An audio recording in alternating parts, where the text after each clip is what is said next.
bahkan dari Balikpapan ya. Mungkin hujannya sudah di jalan ya. Terima kasih untuk kehadirannya. Di dalam undangannya tidak dikasih waktu berapa lama Pak saya berdiri di sini. 1,5 jam. Karena pernah saya terima undangan, di situ dicantumkan 40 menit. Ketika sampai di acara, pembawa acara katakan, Pak, waktu Bapak 20 menit aja ya. Ya, jadi persiapannya 40 menit disampaikan dalam waktu 20 menit. Itu pergumulan Bapak-Bapak. Baik, nas yang diberikan dalam Habakuk cukup panjang. Habakuk pasal 3 ayat 1 sampai 16. Mari kita buka Alkitab kita akan baca secara bergantian. Saya membaca ayat yang ganjil, Bapak-Bapak sekalian ayat yang genap sampai selesai. Habakuk 3 ayat 1 sampai 16. Bisa ditampilkan Bapak? Oh iya. Mari kita baca bertanggapan. Ayat pertama, doa Habakuk menurut nada ratapan. Silakan.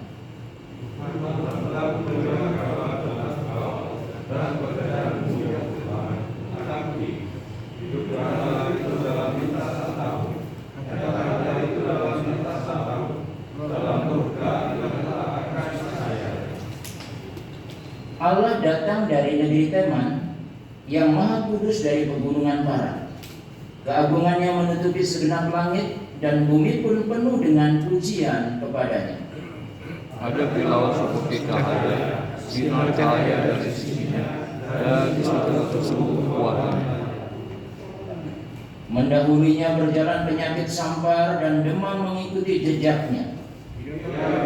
Maka kamu dibuat bergoyang. Tiap-tiap berdiri, maka bangsa-bangsa dibuat melompat-lompat. Hancur gunung-gunungnya pada sejak keluar. Mereka bukti-bukti yang berabad-abad itulah perjalanan. Aku melihat kemah-kemah orang Kusyan tertekan, kain-kain tenda tanah Midian menggetar. Terhadap sungai ya Tuhan, terhadap sungai-sungai yang bergelombang, atau terhadap laut yang ragu, sehingga kau mengendarai kuda dan Busurmu telah kau buka, telah kau isi dengan anak panah. Engkau membelah bumi menjadi sungai-sungai. melihat engkau menuntar air padang dan samudera raya mengeluarkan suara dan mengangkat. Matahari, bulan berhenti di tempat kediamannya, karena cahaya anak-anak panahmu yang melayang laju, karena kilauan tombakmu yang berkilat. Dalam kegeraman engkau melangkah melintasi bumi, dalam murka engkau menggasak bangsa-bangsa. Engkau berjalan maju untuk menyelamatkan umatmu, untuk menyelamatkan orang yang kau urapi. Engkau meremukkan bagian atas rumah orang-orang fasik, dan kau buka dasarnya sampai batu yang penghabisan. Engkau menusuk dengan anak panahnya sendiri, kepala yang mengambil untuk menjarahkan aku seolah mereka kehilangan orang tertindas secara tersembunyi. Dengan kudamu engkau menginjak laut, timbunan air yang membuih. Ketika aku mendengarnya, bergetarlah hatiku, mendengar bunyinya, gigilah dunia. Ulang-ulangmu seakan-akan kemasukan senang, dan aku gemetar di tempat aku berdiri. Namun dengan tenang aku akan meningkat hati, dan akan bertanya bangsa yang berdoa. Ya, demikian pembacaan firman Tuhan yang kita akan renungkan malam hari ini. Bapak-bapak yang dikasihi oleh Tuhan, tema kita adalah El Shaddai, Allah yang Maha Kuasa. Latar belakang doa yang dinaikkan oleh Nabi Habakuk dalam bentuk pujian ini, nah itu dilatar belakangi atau dinaikkan setelah Nabi ini mendapat jawaban dari Tuhan atas pergumulannya, atas kebingungannya. Apa yang menyebabkan sang Nabi bingung? Kebingungan sang Nabi adalah dia merasa seolah-olah Allah itu diam, Allah tidak peduli dengan kejahatan yang dilakukan oleh umat Yehuda pada masa itu. Yehuda telah banyak melakukan kejahatan, melakukan penindasan, kelaliman, aniaya, kekerasan, perbantahan, pertikaian. Itu ditulis dalam pasal 1 ayat 2 sampai 4. Namun terhadap semua kejahatan itu seolah-olah Allah tidak peduli. Allah membiarkan umatnya berlaku jahat, berlaku fasik, lebih daripada orang yang tidak mengenal Allah. Jadi melihat fakta ini, Nabi itu bingung. Ada apa dengan Allah? Kenapa Allah diam? Kenapa Allah tidak bertindak? Kenapa Allah tidak menghukum umatnya yang berbuat fasik? Nah, itulah sebabnya dia berseru, berapa lama lagi Tuhan? Aku berteriak tetapi tidak kau dengar. Aku berseru kepadamu penindasan, namun tidak kau tolong. Ayat 2 pasal yang 1. Ini semua apa? Tuhan, sampai kapan kau tidak bertindak? Sampai kapan kau membiarkan umatmu terus melakukan kefasikan? Itu kan sama dengan mempermalukan nama Tuhan. Ketika umat Allah tidak hidup sebagaimana seharusnya sebagai umat Allah, itu akan mencemarkan nama Allah.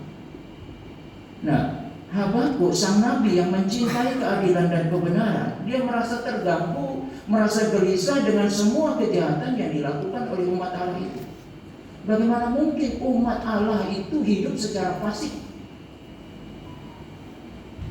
Sementara Allah tidak berbuat apa-apa.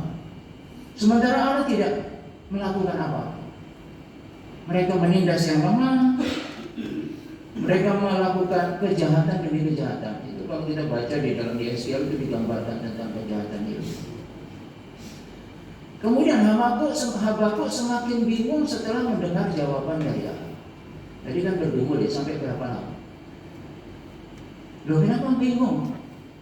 Karena jawabannya tidak sesuai dengan harapannya. Apa jawaban Allah atas permohonan Habakuk? Allah berkata, aku akan menghukum Yehuda. Berarti kan dikabulkan Bapak-bapak ya. Tapi kenapa justru bingung? Karena yang membuat Habakuk bingung adalah memang Allah akan menghukum Yehuda, tetapi yang dipakai untuk menghukum itu adalah bangsa Babel. Bangsa yang lebih jahat, lebih kejam, lebih bengis daripada Yehuda. Itulah sebabnya Habakuk menjadi semakin bingung. Seolah-olah Habakuk mengeluh, Tuhan tidak salah. Apa tidak keliru Tuhan? Bagaimana engkau membuat atau memakai bangsa yang lebih kejam ini untuk menghukum umatmu, untuk menyatakan keadilan? Mengapa engkau menetapkan dia Babel untuk menghukum? Kata Habakuk, kau tempatkan dia untuk menyiksa. Itu ayat 12 sampai 13 pasal yang ke-1. Bukankah mereka bangsa yang kejam, bangsa yang lebih jahat, bangsa yang lebih keji, bangsa yang ganas, bangsa yang tidak mengenal Allah? Tetapi kenapa Tuhan justru memakai mereka untuk menghukum Israel? Tetapi pada akhirnya Allah memberikan jawaban yang kedua atas keluhan Habakuk, bahwa Babel pun nanti akan dihukum oleh Allah. Bangsa yang keji itu pada akhirnya akan diadili oleh Allah. Babel akan mengalami kehancurannya karena kesombongannya, karena kecongkakannya. Itu ditulis pada pasal 2 ayat 5 sampai yang ke-20. Nah, dari semua jawaban Tuhan ini, itu mencerahkan sang nabi bahwa orang yang sombong dan khianat yang berlagak tidak akan tetap ada, pasti akan dilenyapkan. Tetapi orang yang benar, kata Habakuk, orang yang mempertahankan hidup benar, orang yang hidup sesuai dengan firman Tuhan, akan hidup oleh percayanya. Ini ayat yang terkenal ya. Orang benar akan hidup oleh percayanya, dan itu dikutip beberapa kali oleh Paulus dalam Perjanjian Baru, pasal 2 ayat 4 dan 5. Artinya pada akhirnya akan ada perbedaan antara orang yang benar dan orang yang fasik, antara orang yang percaya kepada Allah dan antara dengan orang yang tidak percaya kepada Allah. Bapak-bapak sekalian, setelah mendengar semua jawaban dari Tuhan atas pergumulannya itu, maka lahirlah pasal 3 ini, doa Habakuk ini. Hari kita melihat bagian-bagian ini, cuma kita tidak baca semuanya karena terlalu banyak. Di dalam ayat yang kedua, Habakuk berdoa, Tuhan, telah ku dengar kabar tentang Engkau dan pekerjaanmu, ya Tuhan, kutakuti. Hidupkanlah itu dalam lintasan tahun, nyatakanlah itu dalam lintasan tahun, dalam murka ingatlah akan kasih sayang. Setelah Habakuk mendengar dan menghayati tentang karya Allah di masa yang lalu, di masa lampau, Habakuk menjadi takut. Takut dalam pengertian dia takjub, kagum, penuh hormat atas karya Allah yang ajaib dalam sejarah kehidupan umat manusia, secara khusus dalam kehidupan bangsa Israel. Dan Habakuk berdoa supaya Allah kembali menyatakan kuasanya, seperti kuasa yang sudah dinyatakan pada masa lalu. Habakuk minta supaya itu dinyatakan pada masa kini, pada zaman Habakuk. Itulah sebabnya dia berkata, hidupkanlah itu dalam lintasan tahun. Apa yang perlu dihidupkan? Yaitu kuasa yang dinyatakan atas Israel ketika mereka keluar dari tanah Mesir menuju Kanaan. Kuasa dan kemuliaan Allah ketika Allah menampakkan diri di Gunung Sinai, di mana umat Allah menjadi takut dan gentar karena kemuliaan Allah itu. Ayat 3, 4, dan 6. Kemudian kuasa Allah yang menghukum Mesir dengan 10 tulah. Ayat 5.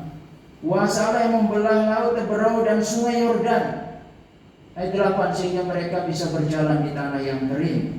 Kemudian kuasa yang menghentikan matahari dan bulan pada zaman Yosua, sehingga mereka bisa mengalahkan musuh-musuh mereka. Kuasanya yang menundukkan bangsa-bangsa yang menjadi musuh umat Allah. Ayat 13 dan 14. Itu doa Habakuk. Tuhan, nyatakan kembali kuasamu yang dulu. Nyatakan seperti itu pada saat itu. Itu doa Habakuk. Nah, Bapak-bapak yang dikasihi oleh Tuhan, ketika Habakuk merenungkan kemahadahsyatan Allah, kemahakuasaan Allah, gemetarlah dia, menggigillah dia di dalam ayat 16. Artinya dia takjub, dia kagum betapa besarnya Allah yang El Shaddai, Allah yang Maha Kuasa. Nah, selanjutnya kita akan melihat beberapa bentuk penyataan kemahakuasaan Allah yang ditulis dalam kitab Habakuk. Tentu tidak semuanya. Ada beberapa hal yang mau kita bahas. Yang pertama, El Shaddai itu akan menggenapi semua perkataannya, akan menggenapi semua firman-Nya. Dalam kitab ini dinyatakan bahwa Allah itu pasti akan menyatakan keadilan. Allah itu selain Maha Kuasa, dia juga Maha Adil. Dia akan menunjukkan keadilannya. Walaupun selama ini Habakuk merasa Allah berlaku tidak adil. Bahkan Habakuk merasa bahwa keadilan itu berlaku terbalik. Orang fasik mengepung orang benar. Itu yang dikeluhkan oleh Habakuk. Tetapi Allah akan menggenapi setiap perkataannya, setiap janjinya yang diucapkan kepada Habakuk. Disiplin bagi Yehuda yang mengabaikan Allah dan firman-Nya. Kemudian pemeliharaan bagi mereka yang setia, walaupun nanti mereka tetap ikut di dalam pembuangan ke Babel. Kemudian hukuman bagi Babel yang fasik, yang kejam, yang tidak percaya kepada Allah. Dan menurut beberapa penafsir, Bapak-bapak, kemungkinan besar sang Nabi itu menyaksikan seluruh penggenapan nubuat Habakuk, di mana bangsa Babel itu mengepung dan menyerang Yehuda, menghancurkan Yehuda. Penyerangan itu berlangsung 3 kali. Sekitar tahun 605 sebelum Masehi, itu penyerangan yang pertama, di mana Daniel dan kawan-kawan itu dibawa ke tawanan ke Babel. Kemudian sekitar tahun 597 sebelum Masehi, itu penyerangan yang kedua, di mana bait suci dijarah. Benda-benda bait suci dibawa ke Babel. Kemudian sekitar 10.000 orang ditawan, dibawa ke Babel, termasuk Nabi Yehezkiel. Kemudian yang ketiga, sekitar tahun 586 sebelum Masehi, Nebukadnezar mengepung Yerusalem, kemudian membakar bait Allah membinasakan seluruh kota dan membawa tawanan yang masih hidup ke Babel. Jadi disiplin itu betul-betul dilaksanakan oleh Bapak Ibu. Betapa mengerikannya ini Bapak-Bapak. Kalau kita baca di kitab Yeskiel, Yeremia, itu gambaran, atau di Raja-Raja ya, bagaimana Yehuda itu dihancurkan dan ditawan ke Babel. Jadi ini sebuah disiplin yang sangat keras dari Allah. Berbicara tentang keadilan Allah atau Allah yang adil itu menjadi penghiburan bagi kita, tetapi sekaligus menjadi peringatan bagi kita. Karena Allah akan mengadili dengan seadil-adilnya, akan mengadili setiap orang menurut perbuatannya, kata firman Tuhan. Upah yang baik bagi kita yang hidup sesuai dengan kehendaknya. Disiplin bagi yang menyimpang atau menolak untuk mentaati Allah, seperti yang dialami oleh Yehuda. Kemudian hukuman bagi mereka yang menolak untuk percaya atau beriman kepada Allah, seperti yang akan dialami oleh Babel dan dialami oleh Babel kalau pada masa kini. Akhirnya Allah menghukum Babel. Bapak-bapak yang dikasihi oleh Tuhan, mengingat Allah yang akan menggenapi firman-Nya, maka tidak ada pilihan yang terbaik bagi kita sebagai umat Allah masa kini selain hidup dalam ketaatan, mentaati Dia dalam segala hal.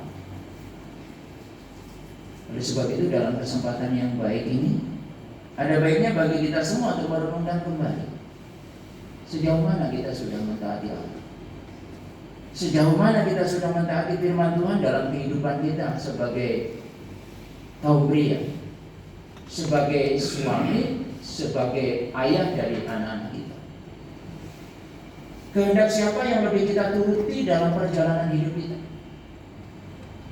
Kehendak Allah atau kehendak kita sendiri?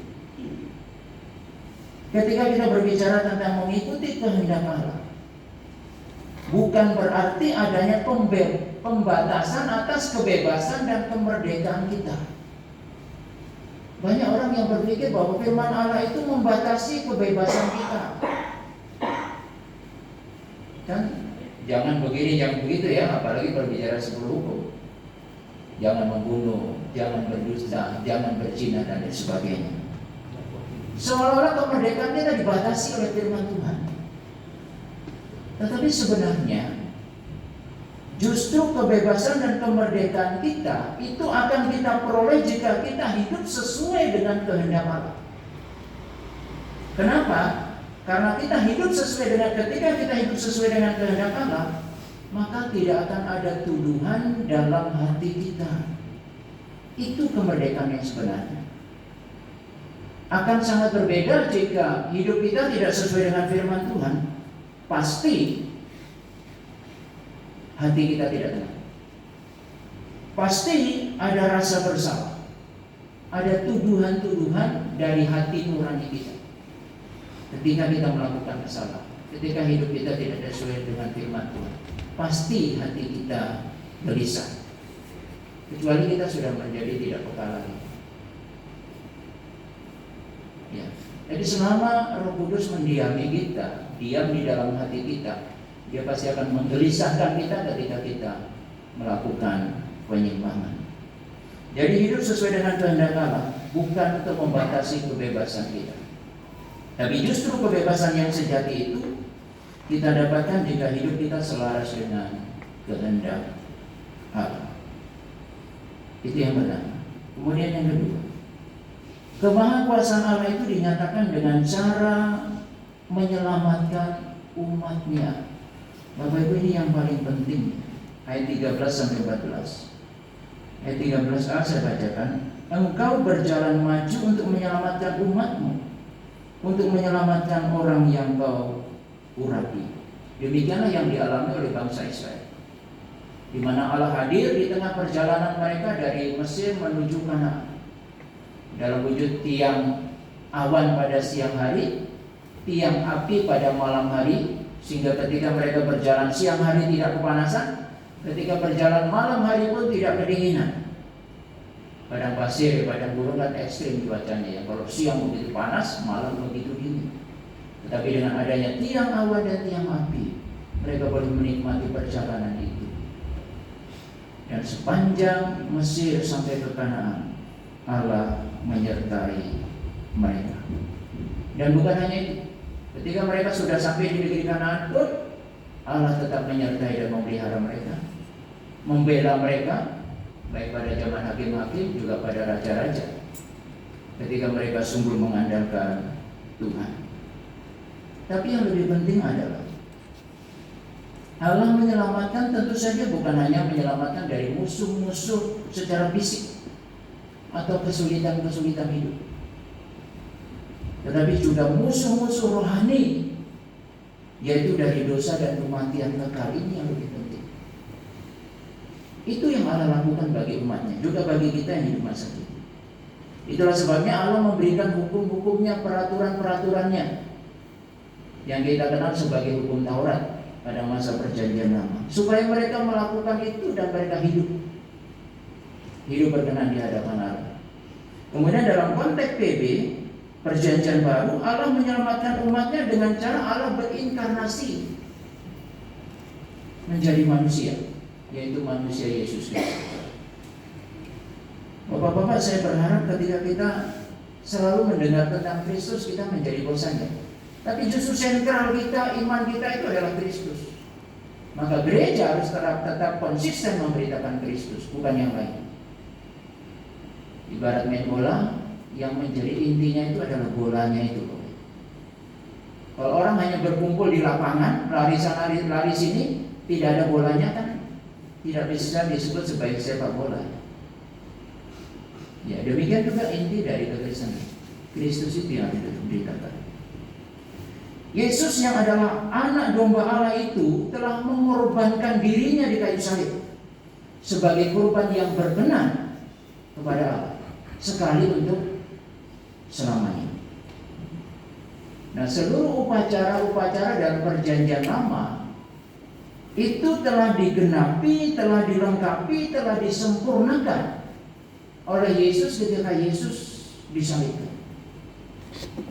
Itulah sebabnya sebelum mati Yesus berkata, sudah selesai. Yohanes berapa itu? 19 ayat 30 ya. Artinya sudah lengkap, sudah genap, sudah komplit, sudah sempurna. Pengorbanan Kristus itu sekali untuk selama-lamanya, sehingga tidak diperlukan lagi korban yang lain untuk diselamatkan. Yang diperlukan dari kita adalah percaya atau beriman sungguh-sungguh kepada Kristus. Lalu percaya atau beriman yang bagaimana yang benar itu? Percaya atau beriman yang benar, Bapak-bapak, itu harus memenuhi 3 unsur ini. Pertama, unsur pengetahuan, berarti melibatkan intelek kita. Tahu siapa yang kita percaya, tahu kenapa kita percaya. Kita harus tahu siapa Yesus. Yesus adalah Allah yang menjadi manusia. Yesus adalah satu-satunya juru selamat yang ditetapkan oleh Allah. Yesus mati di kayu salib untuk atau karena dosa-dosa kita. Dari mana kita tahu? Dari baca Alkitab, dari khotbah hamba Tuhan. Nah, kalau saya tahu semuanya itu, apakah berarti saya sudah selamat? Belum. Lalu ada unsur yang kedua. Unsur yang kedua adalah persetujuan atau pengakuan, mengakui bahwa Yesus adalah Allah yang menjadi manusia. Yesus adalah satu-satunya juru selamat. Yesus adalah mati di atas kayu salib untuk dosa-dosa kita.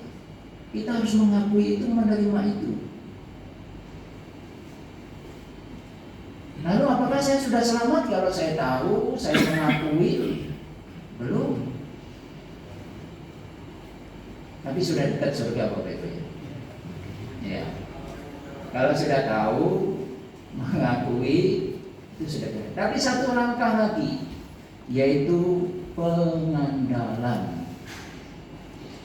Mengandalkan Yesus saja sebagai Tuhan dan Juru Selamat. untuk memperoleh hidup yang kekal, bukan mengandalkan yang lain. Kalau contoh ini saya katakan sebagai mempercayakan diri untuk diselamatkan oleh Kristus. Contoh perbandingannya gini, misalnya saya ini kena kanker stadium akhir, berarti kalau tidak ditolong mati. Nah, lalu saya tahu bahwa di Samarinda ini ada dokter yang terbaik, dokter yang sudah teruji dan menyembuhkan banyak pasien kanker stadium apapun. Dari mana saya tahu? Dari media, dari cerita orang-orang. Kalau saya tahu, apakah kanker saya otomatis sembuh? Tidak. Lalu yang kedua, saya juga percaya bahwa dokter itu hebat. Dari mana saya percaya? Mengakui bahwa dokter itu hebat dari kesaksian pasien-pasien yang bertemu dengan saya, yang menceritakan kepada saya bahwa dokter ini hebat, bisa menyembuhkan kanker.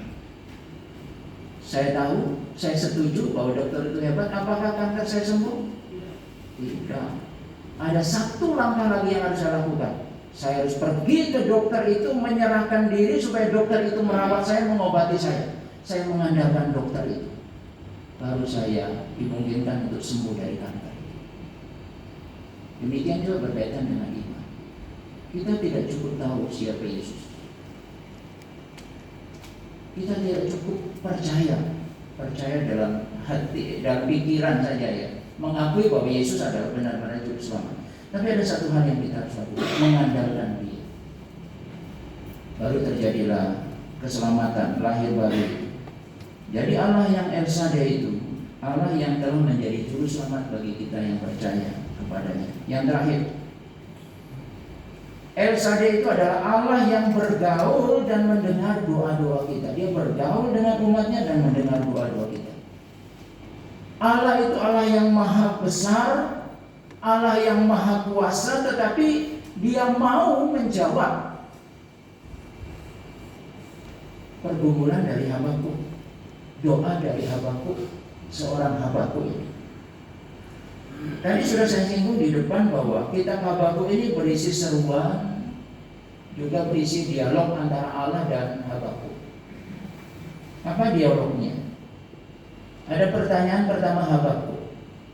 Habakuk bertanya kepada Tuhan, Tuhan, bagaimana mungkin Engkau yang adil itu membiarkan Yehuda hidup fasik tanpa menghukum? Lalu Allah menjawab, Aku akan menghukum mereka melalui Babel. Kemudian pertanyaan Habakuk yang kedua, bagaimana bisa bangsa yang lebih fasik, yang lebih kejam, Tuhan pakai untuk menghukum umatmu? Kemudian Allah menjawab lagi, Aku juga akan menghukum Babel yang fasik. Nah, bapak-bapak yang dikasih oleh Tuhan, hal yang menarik di sini adalah El Shaddai itu mau bergaul, mau mendengar, mau merespon keluh kesah seorang manusia yang bernama Habakuk. Padahal Dia Allah yang maha besar, Allah yang maha kuasa. Tapi mau berdialog, seperti dua sahabat yang saling berargumentasi atau berdebat begitu ya, tentang masalah. Kalau dalam hal ini masalah keadilan. Itu Allah kita, Allah yang mau mendengar, Allah yang mau bergaul dengan umatnya. Dan hasil akhir dari dialog itu melahirkan kepercayaan atau iman yang besar pada diri Habakuk. Nah, itu dinyatakan pada ayat 17 sampai 19.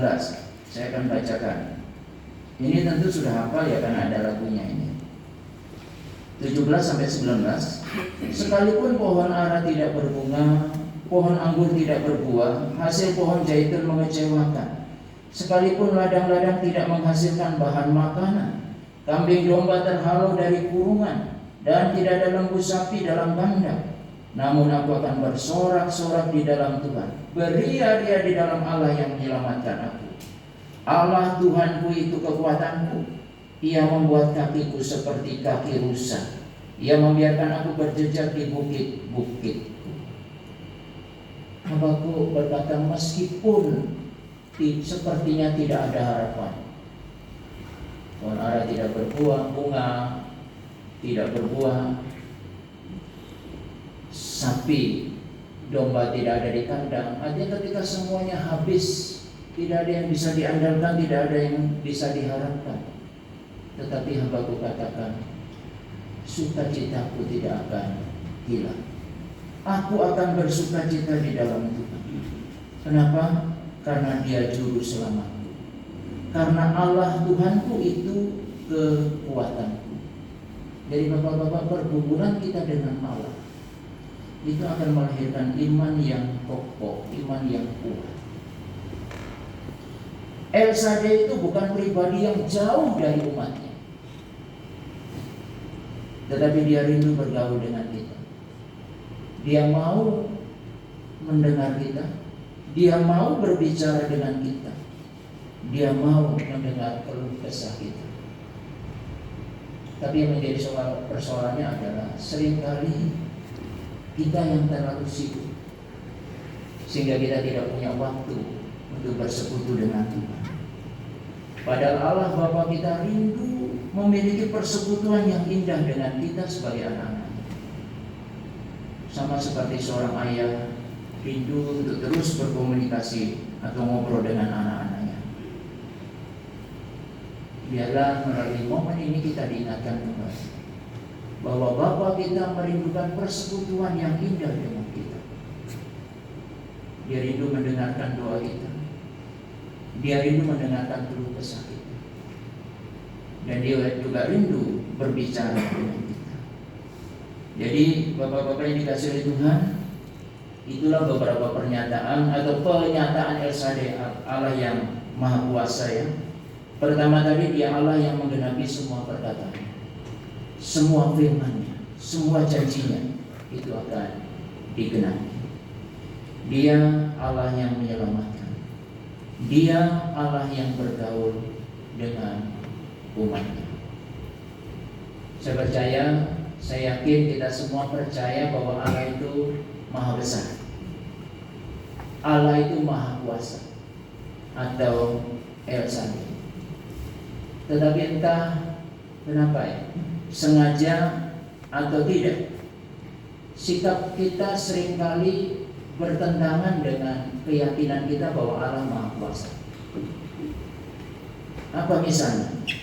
Misalnya kurangnya ketaatan kita. Padahal kalau kita percaya bahwa Allah itu Maha Kuasa, Allah yang akan menyatakan keadilannya, mestinya itu mendorong kita untuk mentaati Allah. Kemudian khawatir akan banyak hal. Padahal kita percaya kepada Allah yang Maha Kuasa. Mestinya ya, setiap orang pasti punya kekhawatiran. Tapi jangan berlebihan khawatir. Kalau berlebih khawatir berarti itu iman kita yang dipertanyakan. Kemudian mestinya juga kita lebih mengandalkan Tuhan daripada mengandalkan diri sendiri. Bapak-bapak yang dikasihi Tuhan, meyakini bahwa Allah kita adalah Allah yang Maha Kuasa, mestinya itu mempengaruhi sikap kita, membuat iman kita semakin bertumbuh, semakin percaya kepadanya, dan semakin mengandalkan Allah, bukan mengandalkan diri sendiri. Kemudian semakin bergantung padanya, karena Dia tidak pernah ingkar janji.